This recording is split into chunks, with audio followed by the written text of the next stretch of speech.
GameMaker Studio 2, outside of the free version, obviously has swapped to a subscription-only model. However, if you did buy a permanent license, you do get to keep that license. So as of now, in a bit of a simplification of what was before, there are now only 3 options if you want to use GameMaker. There's the free version, as described in my free trial video. It has all the core features other than exports. Use it for as long as you like. The indie version, this is similar to kind of a professional or the desktop version they've had before, only now you get not only the desktop export, but all mobile and UWP and web exports, beta access, YYC, and extensions.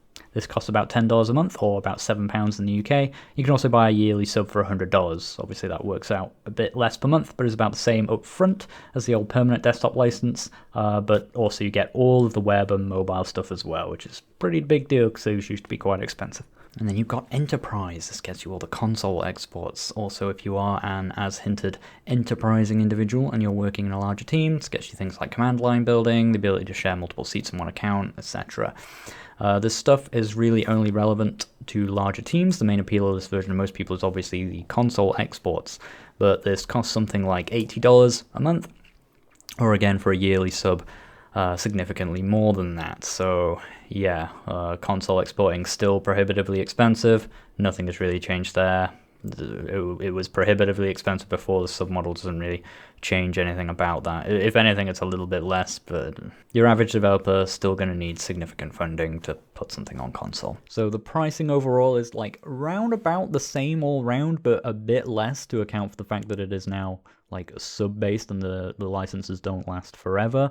So as opposed to paying like $2,000 for GameMaker Ultimate, now you can actually pay like a smaller amount monthly, and as opposed to like desktop and then like web and stuff like that, you just have this one version that has all the stuff in that you pay an overall lower price for. Just now you pay it monthly for as long as you use it, or yearly, or what have you.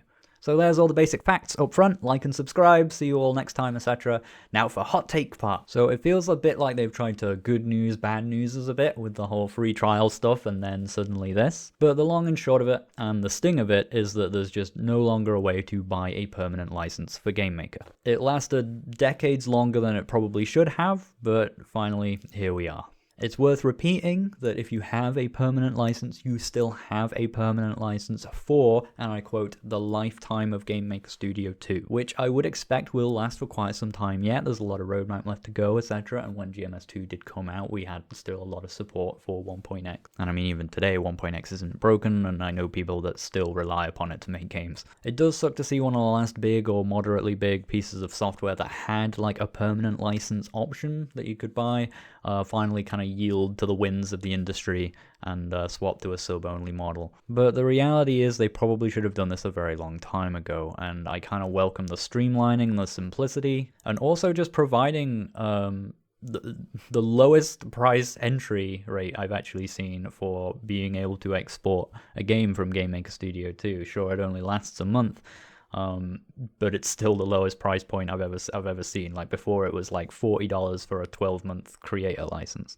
Previously, it felt like they've been resisting this. It felt like they've been resisting doing this for a very long time, and have been trying and melding around. We had like the creator, which was like a half submodel thing, but you still have the permanent option, and they were trying really hard to still provide these options while also surviving in the current marketplace. Paying once for a license that you have forever is either for software from like the 90s, or for something solo developed and sold via itch.io, or like low support like video games, not for something that demands like a full office of staff, support, patches, and updates in the capitalism of 2021. Frankly, I'm amazed they've kept the offer of that permanent license around for so long. Some people are talking a lot about how technically you can develop your whole game on free and then publish it, like just buy like a $10 license when you want to publish it, and that is an option, a budget option for PC development specifically.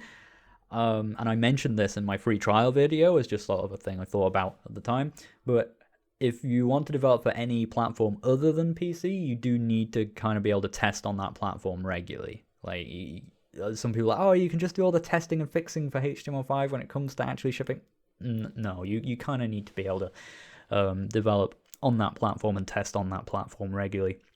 So I don't think that's really a viable option for anyone other than PC game developers. But it is a nice option to have for PC developers, for sure. As a consumer, I think the pain is more mental than actual. The permanent license was obviously nicer to have because there was no way to inefficiently use the permanent license. You couldn't waste it, because you had it forever. I do think most resistance to this kind of model comes from a place of wanting to resist like a perceived corporate greed and the mental strain of trying to work out the value judgment of like a subscription versus your free time versus a simple just one-off purchase that you can use whenever you want, But the reality of the situation is that this is the price of a Netflix sub, and it also now gets you the mobile and web exports as well. The reality is also that this was always going to happen, and in my opinion, it actually speaks to kind of a cohesive plan and vision from Opera, who we know recently acquired GameMaker, to do things to make GameMaker sustainable for the future, which is, a good thing. They're thinking about this business, they're working with it and trying to make GameMaker into something that can be sustainable in the modern marketplace, which, good, that's what I want to see. And also, as I said, I think that, the low price point to actually export a game for the first time is more attractive to a hobbyist than a $40 license for 12 months. Or a $90 permanent license either. But I could talk about hypotheticals and stuff all day. It really depends on who you are and your circumstances and so on. There's some people this is a good thing for, some people it's not a good thing for. I guess the people who it's worst for right now are the slice of people who were like right on the fence and had just saved up $90 and were just about to buy a permanent license and now can't anymore. But I don't know how many people that is. I feel like a lot of people were either using the free version and were very happy with the free version, who now have a better free version thanks to the free trial changes. Or they're people who had already bought a permanent license and they get to keep that for the whole of GameMaker Studio 2 anyway. So ultimately, the long and short of it is I think it's sad because I missed the era of being able to just buy permanent licenses for things. And GameMaker had been a bit of a time capsule of that era for a very long time. But I ultimately think this change is a good thing for the future of GameMaker specifically. It's not necessarily great that the consumer has less choice.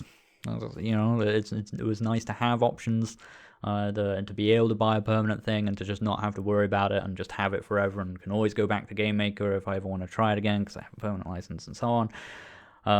It's a shame that that's no longer a thing, obviously, but it is what it is. And I think ultimately more good comes out of this than bad. The last thing I want to address is the why don't they do something like Unity or Unreal? And but Godot is free, lol. Like, those arguments never really went away in the first place, but now because of this change, they're back in force. And the answer is that it's a complicated marketplace, and your position in that marketplace dictates a lot of what you're actually able to do, what you can and cannot do, what you can get away with. When I say that this was inevitable for GameMaker just because of the market, and you think, but what about Unreal? They offer the thing for free.